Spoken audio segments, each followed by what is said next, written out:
po natin, alas 6:42 ng gabi. Pa-play naman ako dyan ng ating intro. Dos Compañeras.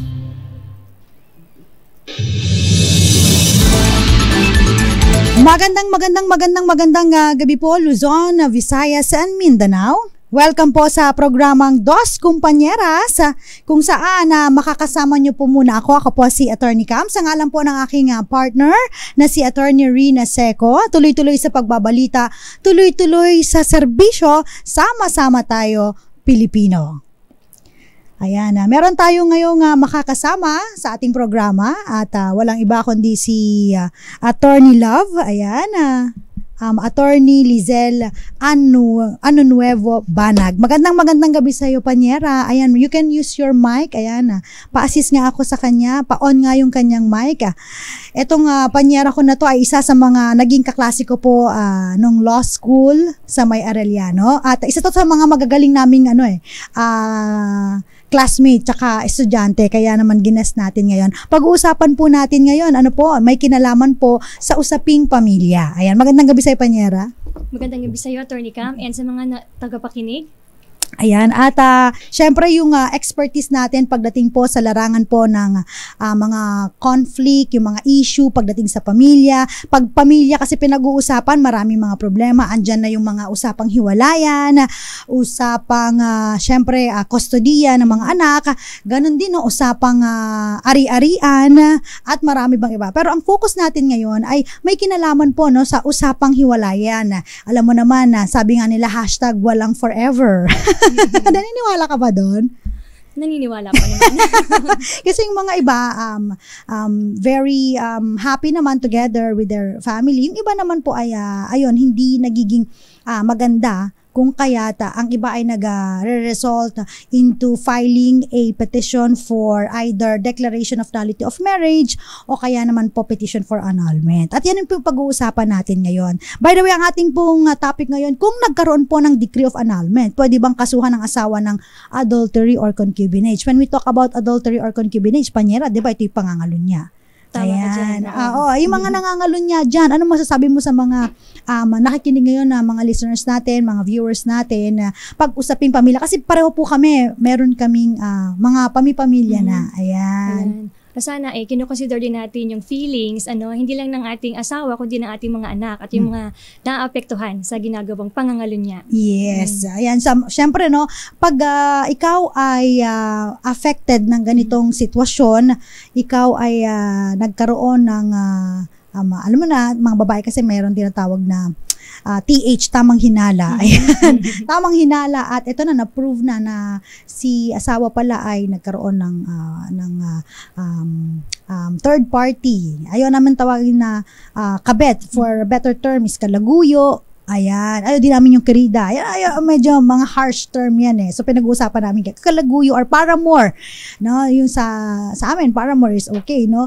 So kung halimbawa nagkaroon ng ganito, it's either anong gagawin mo? Mag-file ka ba ng annulment or kasuhan mo na lang kaya to ng kasong concubinage, or kung halimbawa naman po, babae ang kumaliwa o nakipagtalik sa iba na hindi niya asawa, adultery. Dos Compañeras. So, ang tanong, ayan, no? Ano ba ang mga common family issues dito po sa Pilipinas na na-experience mo as a lawyer din na katulad ko? Sa Pilipinas, una-una na dyan ang annulment. Napakadami nang nagko-consult about sa annulment. Yung tipong gusto na nilang makawala sa marriage, ang lalaki ay for example, matagal nang hindi nagpapakita. So, ayun, nagre-resort sila sa ganyang mga pamamaraan, yung pag-consult sa lawyer upang matigil na at maputol yung kanyang relasyon.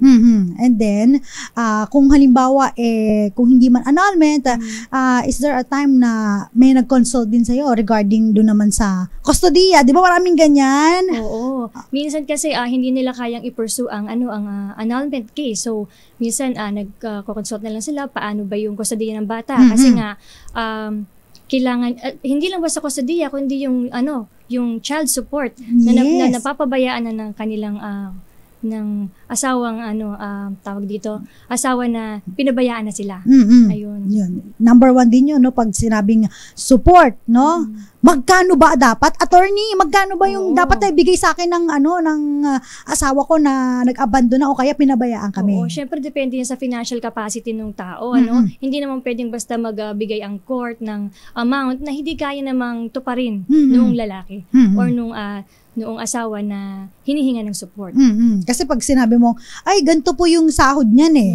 So, dapat mga 3/4. 3/4 nung sahod niya. Kung halimbawa sumasahod po siya ng, ang hirap 60,000. So, 3/4 nun ay 40,000. Dapat sa amin yan. Ganon.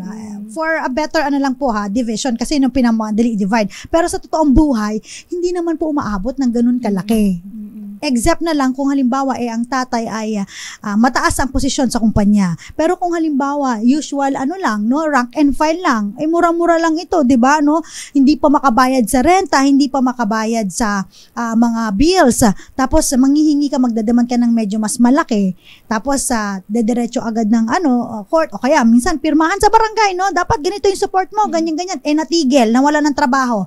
O, paano na yan? So, ang ginagawa ng iba, ay may pirmahan po kami sa barangay ganito. Ang support po kasi ay, tama pa niya, di ba? Hindi po ito fixed, no? Nag-a-adjust po ito every time, depende po sa pangangailangan ng bata na susuportahan. And of course, dun sa, kinikita nung kung nagbago ang kalagayan ng status nung magbibigay ng support, ina-adjust ng court. Halimbawa, medyo na-promote, di ba? Uy, na-promote pala to si so dapat medyo no? Pero hihingin mo siya sa court, no? Hindi yung court ang mag-espiya kung kung teka, tumaas ba yung neto, yung support. So yung mga some instances na nasa realidad ng buhay na itinatanong lagi sa mga abogado pagdating po sa mga usaping hiwalayan, usaping kustodiya at usaping mga ari-arian. Kasi pag halimbawa, ganun din, paano na po yan mga attorneys, naghiwalay po kami ng mister ko pero in paper, in mouth lang, no? Wala lang, naghiwalay. Sa'yo na ang decolor, akin ang puti, o kaya naman wag na tayong wala nang pakialaman sa isa't isa. So, paano yung mga naipundar na mga ari-arian? Alam mo, kasi sinasabi ng family ko, di ba, Panyera, kung halimbawang ay hindi kayo nakapag-file sa court ng pwedeng legal separation or annulment, mananatili na kung ang property regime nyo ay absolute community of property, pareho pa rin kayo may-ari. Diba? So, anong gagawin nila? So, papaano na? So, might as well ibebenta na lang ba? Ang tanong, pwede bang ibenta na lang tong mag-isa? Nung mister, tapos yung misis, hindi niya na sasabihin o kaya hindi niya kukunin ng consent. Diba? Bawal naman yun. Ayan. Tapos, syempre pag-uusapan din natin, uy, Lakay Deo Makalma, ang aking ninong. Ayan, magandang gabi. At syempre pag-uusapan din natin, ano ba itong kaso ng adultery tsaka concubinage? Kasi minsan nagkakaroon ng connotation, Panyera, na pag adultery, di ba, babae, nagkasala, adultery, pag yung lalaki nagkasala, adultery din yan, kasama mo adultery, what's the difference pa? Yan. Kasi kapag adultery, under Article 333 ng Family ng Revised Penal Code, ang nagkakasala dyan ay ang babae. Siya ay nakipagtalik sa isang lalaki na hindi niya asawa. At ang lalaki naman ay alam na may asawa ang babae. Diba? Kanyang nakatalik. So ibig sabihin, yung misis mo nakapagtalik sa iba, ayan, adultery. Tapos yung kanyang paramour o yung kanyang nakasiping, ay kakasuhan mo din ng kasong adultery. Yan, di ba? Pag concubinage naman, pag concubinage naman, ang nagkasala naman dito ay ang lalaki. So, meron 3 instances na binibigay ang batas under Article 334 ng Revised Penal Code. Isa dito yung naninirahan ang isang babae sa bahay ng lalaki, doon mismo sa conjugal dwelling. Halimbawa niyan, for example niyan, Panyera, no? Yung babae po ay nagtatrabaho abroad, isang OFW. Tapos, may tinira si mister sa bahay, 'di ba? So pasok 'yon sa concubinage. Tapos sila ay of course nagpapakilala sa ibang tao na sila ay mag-asawa kahit in fact hindi naman talaga, no? Ano pa yung instance, Panyera? So meron pa tayong isa diyan, yung sexual intercourse under scandalous circumstances. Mm-hmm. So doon, yung concubine at saka yung guilty spouse ay gumagawa ng mga bagay na as in nakakashock sa mga paningin ng mga tao. Diba? No? At saka ano pa yung last natin? Ang last is yung ibinabahay ng guilty spouse yung kanyang concubine sa ibang bahay. Ito naman yung parang sumakabilang bahay. Tama, di ba? So, ito yung mga term na, asan yung asawa mo? Imbes sa sumakabilang buhay, wala eh. Gusto ko sana sumakabilang buhay na siya, pero wala eh. Sumakabilang bahay na lang siya, ganon. So, ito naman yung parang pumunta kayo sa ibang lugar, pero doon nagpakilala kayo na as husband and wife din, tapos talagang nagsasama kayo. Oh, 'di ba? Binahay ka na doon. Hindi panandalian lang, kundi pwedeng linggo, taon na kayo nagsasama doon. 'Di ba? So napaka-unfair no kung iisipin mo yung batas, sabi nila unfair talaga yung adultery laban sa concubinage. Kasi sa adultery po, isang pakikipagsiping mo lang. Tama. Sapul ka na agad dito, makakasuhan ka na, no? Tsaka yung nakasiping pag alam niya. Pero sa concubinage kasi, panyera, di ba? Kailangan pa ng mga sirkumstansya para ma-prove at ikaw ay makasuhan ng krimen na concubinage. Kasi kung halimbawa nakipagkita ka lang sa mot-mot, di ba? Tapos nag-ano lang kayo doon, kayo ay nagnakaw ng ano ba tawag doon? Nagnakaw ng panandalian. Hindi pa maaaring pumasok yon sa kasong concubinage. Kaya naman ang panangga naman diyan ng mga kababayan natin yung vowsy. Tama. Di ba? So naipasay po yung violence against women and their children, especially kung merong mga marital infidelity o kaya naman no kapag halimbawa panyera no yung lalaki ay hindi nagbibigay ng suporta. Pag hindi nagbibigay ng suporta, tapos gusto pang may kapalit, hininga ng kapalit, o ibigay mo muna sa akin yung anak ko ng mga isang buwan, ganyan, bago kita bigyan ng pera para sa anak ko. Pwedeng yan, mapasok doon sa tinatawag na economic abuse, no? So marami pong mga instances kung saan kung hindi ka man sapul sa concubinage, baka sapul ka sa vowsy. Yeah. Dos Compañeras. Ay, batiin lang natin yung mga nagme-message sa atin ngayon. Meron ka bang dyan? Nakikita ba dyan sa gilid ng iyong screen? Yung mga bumabati sa atin. Magandang gabi po. Si Ray Mendoza, silently listening here. Sige po, maraming salamat. Si Marlene Copino. Good evening po, Attorney Cam. Attorney Ano Nuevo. Ayan. Watching from Valencia, Bukidnon. Magandang gabi rin po. At ganun din po sa mga nanonood sa DZRH Dos Compañeras. Ang aking panyera po ay si Attorney Rina Seco ay may inatinan lang po ng hearing dyan po sa may somewhere north. Hindi ko na sasabihin kung saan. Kaya naman ako po muna ang inyong makakasama. Pagbati rin po mula sa mga nanonood sa atin.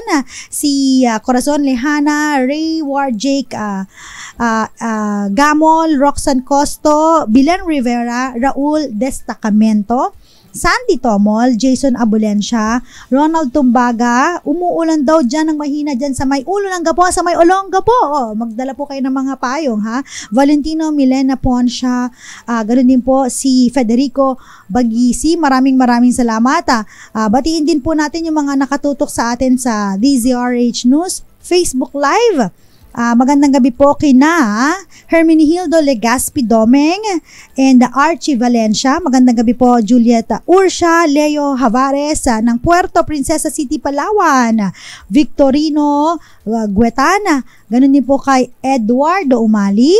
Sumagot na siya ng North Caloocan City. Alan Kilala ng Bulacan. At si Anthony Abrenica. So mga gusto pong sumali sa ating DZRH Malakas online promo, namimigay po kami ng 500 pesos every night para sa makakasagot po sa ating question. Ngayong gabi po, napakadali lang, true or false, 50%, tatama ka, 50%, mamali ka. Kaya naman ang tanong, pwede bang kasuhan ng kasong adultery at concubinage ang paramour o ang kalaguyo lang? So, hindi kasama yung asawa na or offended spouse dun sa kaso. Yan po ang question natin. Is it true or is it false? Sa pagbabalik po ng Dos Compañeras, sasagot pa po kami ng mga questions mula sa ating mga kababayan. Baka may gusto kang batiin, Panyera? Binabati ko ang aking mommy and daddy na at ang aking bunso na nanonood ngayon. Yun. Anong name naman nila? Okay. Si retired Colonel Wilfredo Añonuevo and si Mrs. Marlene Añonuevo at ang aking bunso si Rafa Elise Banag. Ayan. So magandang gabi po sa inyo. Magbabalik po kami. Ilan po munang mga paalala. Diyan lamang po kayo, nakakasama niyo pa rin po ako. Ako po si Attorney Cam. Kasama po ang ating guest ngayon si Attorney Añonuevo Banag. Dito lang po sa Dos Compañeras. Dos Compañeras. Dos Compañeras. DZRH 85 Years Countdown. Narinig mo na ba ang malaking balita na muling uukit sa kasaysayan po ng, syempre, ang tinig ng asul, pula at dilaw? Dahil malapit na po ang engrandeng pagdiriwang po ng kauna-unahang radyo sa bansa. Sa panibagong yugto po ng ating himpilan, sama-sama nating balikan ang makasaysayang legasiya ng DZRH sa puso ng bawat pamilyang Pilipino. 40 days na lang po at muli tayong magsasama-sama sa 85 sa isang adhikain, sa isang tungkulin, sama-sama tayo Pilipino. O, diba? Napakalapit na. Kaya naman po sa 85th anniversary natin sa darating na July 15, abangan po ang aming mga activities. Ganon din po yung aming mga campaigns and promos para po sa mga listeners natin na talagang hanggang ngayon nakikinig, nakatutok, nanonood sa DZRH. Dos Compañeras. Kasama pa rin po ninyo sa programang Dos Compañeras. Ako po si Attorney Cam. At kasama po natin bilang ating panauhing pandangal, parang si Attorney Lab. Ayan, Lab na lang para mas madali kasi ang kanyang name po ay Lizelle Añonuevo Banag. Yan. Attorney Lab, ganda naman Ako nga, Attorney Cam. Diba? So more on, pag mga ganito para mas madaling matandaan, tsaka madaling syempre sabihin, banggitin. So usually ginagamit namin yung mga initials namin. Ayan. Usually kami po ay mga may mister na, so nadadamay po yung mga apelyido nila. Oo nga, no. So ang topic po natin ngayon may kinalaman pa rin sa kasong adultery tsaka concubinage, yung pangangalo niya, mga problema po na naranasan ng mga kababayan natin pag usaping pamilya ang pinag-uusapan. Yan. So ito, may question dito. Halimbawa po, may kaso po ba mga attorneys kung pinagtaksilan ka ni Mrs. at ipinagpalit ka sa tomboy or part ng LGBTQ? Ayan. So, ang sagot po dito, hindi pwedeng kasuhan ng adultery ito, panyera, dahil ang pinaparusahan sa kasong ito ay yung misis na nakipagtali. Kasi doon sa wordings ng batas, di ba? Sa lalaking hindi mo asawa. Diba? So, siguro it's high time. What do you think, Panyera, na baguhin na rin ito ng ating mga legislatura? Kasi nga naman, ngayon kasi, very rampant na din, na sa mga realidad ng buhay, na ipinagpapalit ka not on the different sex but on the same sex, diba? Yun lang yung opinion ko. Ikaw, Panyera, sa palagay mo. Yan din ang sa tingin ko. Para naman maging fair ba? Hindi yung naiiwanan yung other party na kumbaga nagdudusa, naghihirap, walang magawa. Tsaka, Panyera, pag-usapan natin yung divorce bill, diba? Kasi ngayon, ang dami nag-message sa akin, pasado na po ba yung divorce bill? Pwede na ba kami mag-apply? Magkano po yung kailangan i-file? O kaya ano po mga kailangan gawin? Di ba? Unfortunately, ang divorce bill po ngayon ay of course na-approve na sa sa lower house. Nakabinbin pa rin po ito, So, hindi pa po siya batas, pero some are hoping, Panyera, na ito ay maaprubahan. Kasi ano bang pinagkaiba nito sa palagay mo dun sa divorce bill tsaka sa annulment? Ayun. Ang dito sa divorce bill na to, na dito ay mas maraming grounds diba? na pwede mong erase para ma-approve ang ang divorce. Unlike sa annulment, limited. So dito, pati nga sa legal separation na na 'di ba, na grounds, pasok din dito sa divorce bill na ito. Kaya sana nga ma-approve para yung ating mga kababayan na talaga namang naiiwanan na or nalulugmok doon sa kanilang sitwasyon, gusto makaalis sa kalagayan nila. Tsaka hindi lang yun panyera, 'di ba? Kasi pag sinabi mong petition for annulment or yung yun, pag annulment ang naririnig mo kasi dalawa lagi yan. So ang mga kababayan natin ang laging sinasabi, ano po ba yung psychological incapacity? Kasi parang kung hindi ka papasok dun sa mga grounds ng annulment, sample ng mga grounds ng annulment panyera. Oo, halimbawa, lack of parental consent. 'Di ba? Na-attain mo na yung majority mo. Na di ba? 5 years after attaining the majority, hindi mo na pwedeng questionin yun. Di ba? Ano pa ba? Okay, fraud. Yan. Nagkaroon ng fraud. So, pwede rin naman nagkaroon ng force, intimidation, or undue influence sa pagkuha ng consent mo. Ang mahirap lang doon, pag lumampas yung 5 taon, from the time na, dun sa fraud, from the time na nalaman na-discover mo, hindi ka nag-file ng annulment. So, wala ka ng ground. Yes. And then, yung isa naman, yung sa force, intimidation, or undue influence, tumigil na. Yung, yung force or intimidation. Diba? Yung mga pamumuwersa sa'yo. Halimbawa na lang. Yung mga panyera siguro, sample neto yung mga napikot. Diba? O kaya napikot ng tatay, tinutukan ng barel, o kaya gano'n. Namatay na yung halimbawa si father-in-law, no? Tapos nag-stay ka pa sa marriage. Tapos after 10 years na-realize mo, parang pwede bang maging grounds to? Di ba? Wala na. Tapos na. Ano pa ba? So marami pang iba yan na pwede mong pagiging physically incapable to consummate the marriage or tinatawag na impotence. Hindi naman yun yung sinasabi natin na hindi magkaanak. Kung hindi physically incapable siya, hindi niya kayang gampanan or gawin yung pakikipagtalik mismo. Hindi yung... Pasok ba dito, panyera, yung halimbawa, yung for the lack of better term, no? Yung mga hindi nagsasalute, ganon. Ay, tama ba ako? Kasi ginagamitan ko lang ng mga ibang terms, no? So, hindi nagsasalute. Ganon. So, mga wala nang kakayahan physically. Ayan. So, pag mga ganito pong sitwasyon,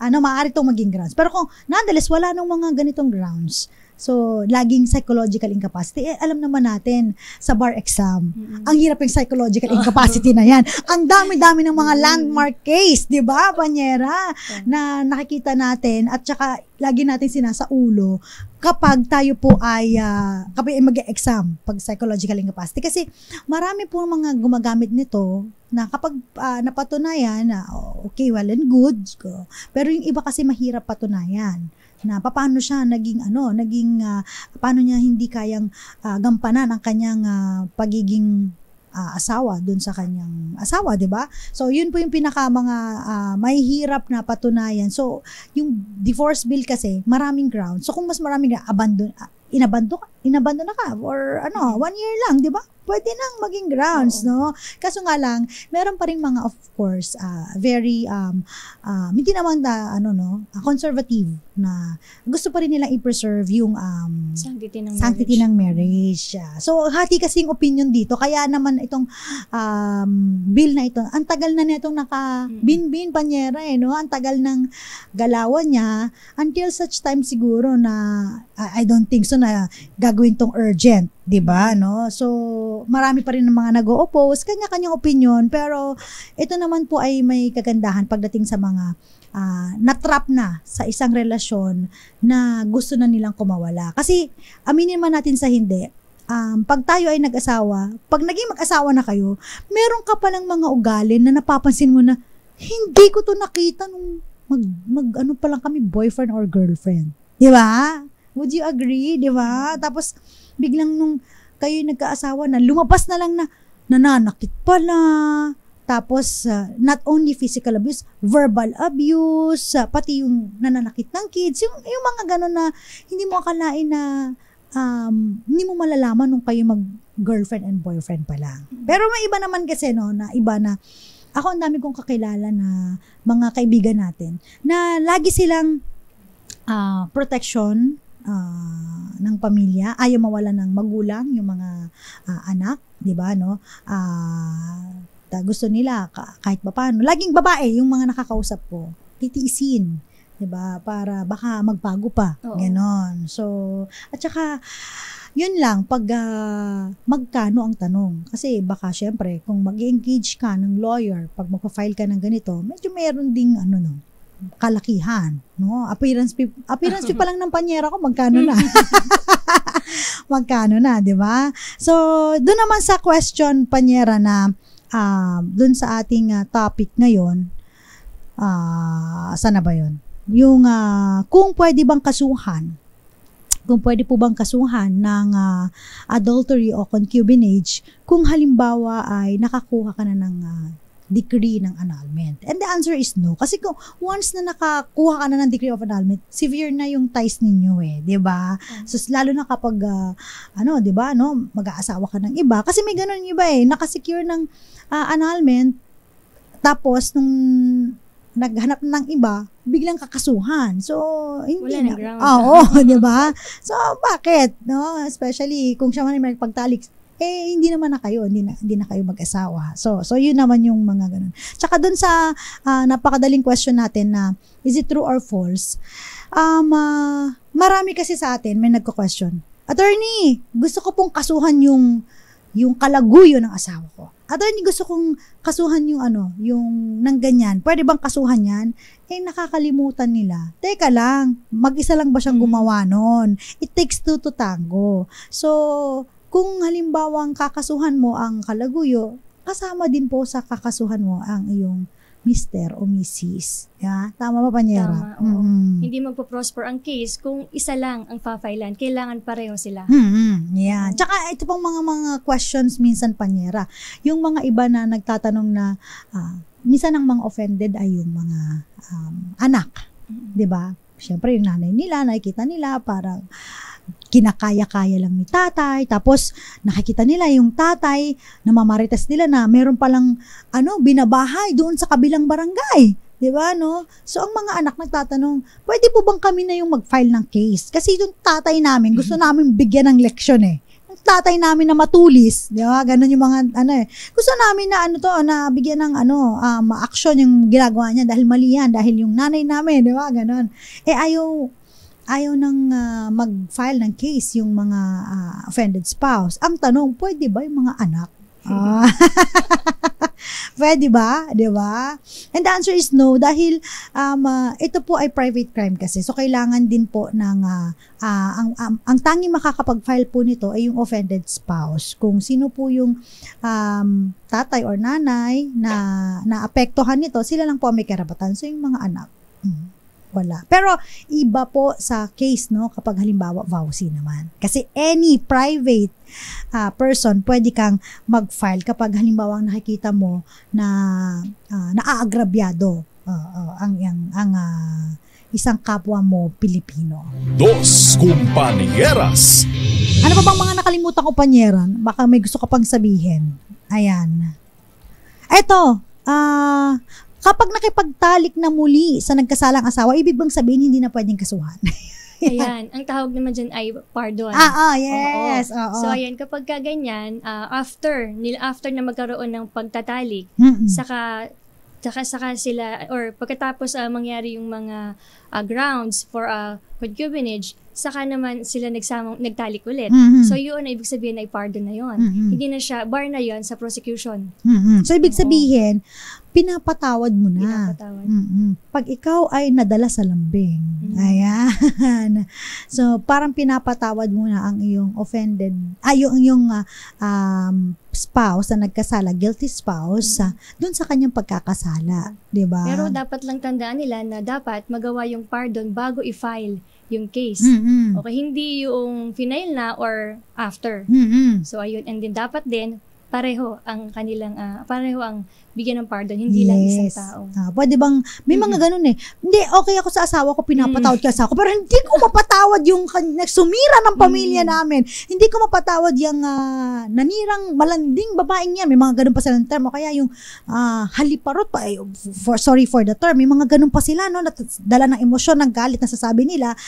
Gusto lang nila filean yung babae. Ayaw nilang filean yung asawa. So, pag ganun po, hindi po pwede. So, Wala silang choice. Dalawa mo silang kakasuhan, kung papatawarin mo isa, dalawa din sila.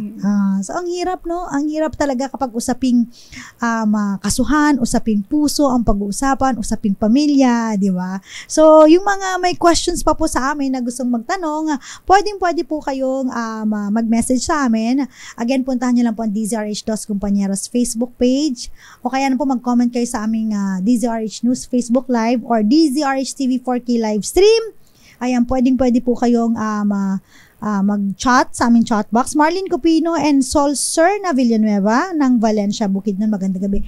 Herminio Villaluz. Ayan, gandang gabi po, dalawang kumpanyeras. Ayan. At sa mga nagme-message pa po sa atin, silipin ko lamang po yung mga ito po, ayan, si Gaelen Enriquez, magandang gabi. Ayan, matuwa si Gaelen Enriquez, number 1 nating tagapakinig yan. Alan Minted ng Maguindanao del Norte, magandang gabi po. Ramel Maluto ng Guimaras, ganun din po si Raul Destacamento, sabi niya, attorney, pwede rin po bang magkaso ng adultery ang isang kabet sa kanyang kinakasama. So ang premise po ng adultery kasi is mag-asawa kayo. Kung halimbawa po, no,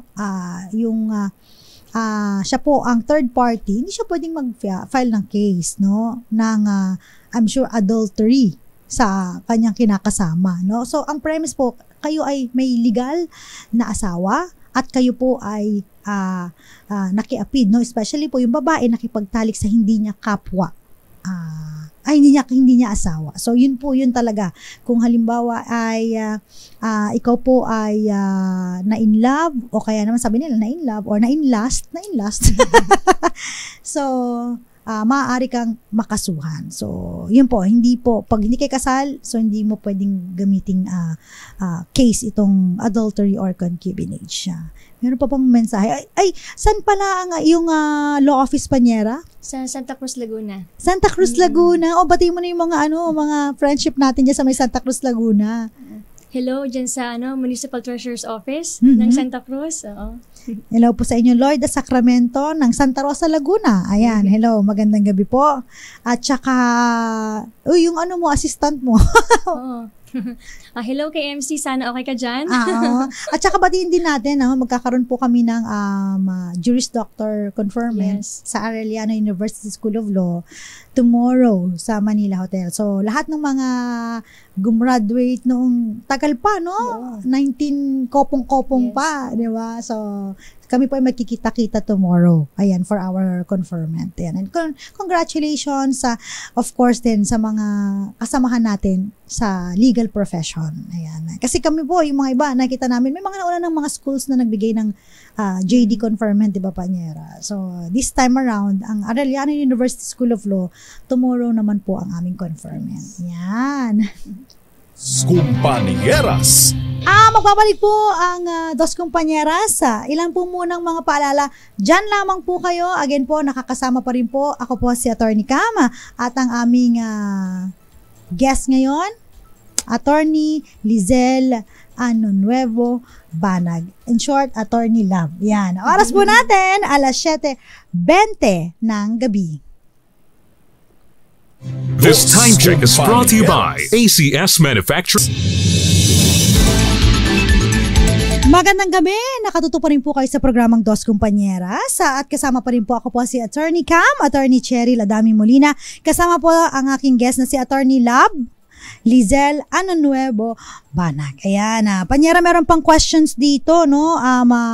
I-fire ko lang, ayan, para masagot mo. Ano daw po ba mga Panyera ang pinagkaiba po ng annulment sa Declaration of Nullity of Marriage at magkano po? Ayan.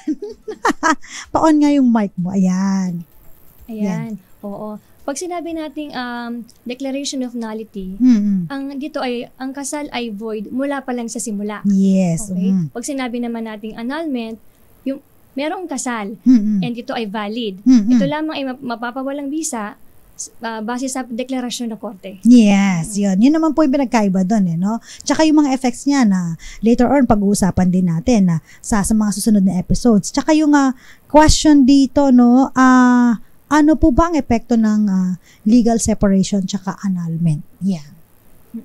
So, ang epekto ng annulment, dito yung yung mga anak na ipinanganak or ipinaglihi, before pa magkaroon ng declaration, before pa yung finality ng annulment, sila ay may tuturing na legitimate. Tapos, kung halimbawa magkaroon ng samanahan, okay? So, okay. And then, yung sa mga, for example, insurance policy, Yes. So, ang mangyari dyan, kung magkaroon ng annulment, yung guilty spouse ay hindi na maaaring magmana. Kahit pa sabihin doon sa insurance policy na irrevocable to. So, kasama rin yan. Hindi sila doon. Pati nga doon sa nabanggit ko kanina sa manahan, so itong guilty spouse, hindi na maaaring magmana yan. Oo. So, ano bang mapapayo mo pala sa mga mag-asawa o mag-aasawa pa lang o kaya naman dumadana sa ganitong sitwasyon kung saan na gusto na nilang kumawala, no? Meron ka bang parang opinion lang, not as a lawyer din but as a wife. Yeah. Sa mga nagnanais pa lang ang mag-asawa, gusto ko lang sabihin na yung marriage kasi hindi lang siya basta parang union ng dalawang tao, So meron din diyang yung nagbe-blend yung dreams at saka yung mga gusto niyo marating sa buhay, So kailangan pag-uusapan nila yung mga goals nila, yung mga gusto nilang makamit sa buhay. And also, huwag kalimutan yung financial side, kailangan pag-usapan din. Yes. Ayan. Paano naman yung mga iba na nagsasuffer hindi lang dun sa hindi lang dun sa usaping marital obligations, maski dun sa yung sa mga may anak na, no? Kasi pag pinag-usapan yung marital problems, hindi lang actually both of the spouse lang, but actually yung may kinalaman din sa mga anak, no? Oo. Ayan, may relasyon din yan dun sa sa mga gusto muling mag-asawa. Minsan nakakaligtaan nila yung kanilang yung mga anak sa una. Okay, so ang advice ko sa kanila is learn from past relationship nila, no? So para yun yung magamit nila. For example, yung mga maling nagawa nila noon, maitama na nila. So, alamin nila kung ano yung nag-work at hindi nag-work. And huwag kalimutan yung blending ng families. Huwag kalimutan yung mga, lalo na kung may mga anak sila sa una. Yan, totoo yan. Kasi laging naiitsapwera. Yan. Anyway, napakabilis mo ng ating oras. Baka meron ka pang gustong pahabol, bati na lang, Panyera, before ako mag-announce ng ating winner. O baka magtampo ang aking asawa.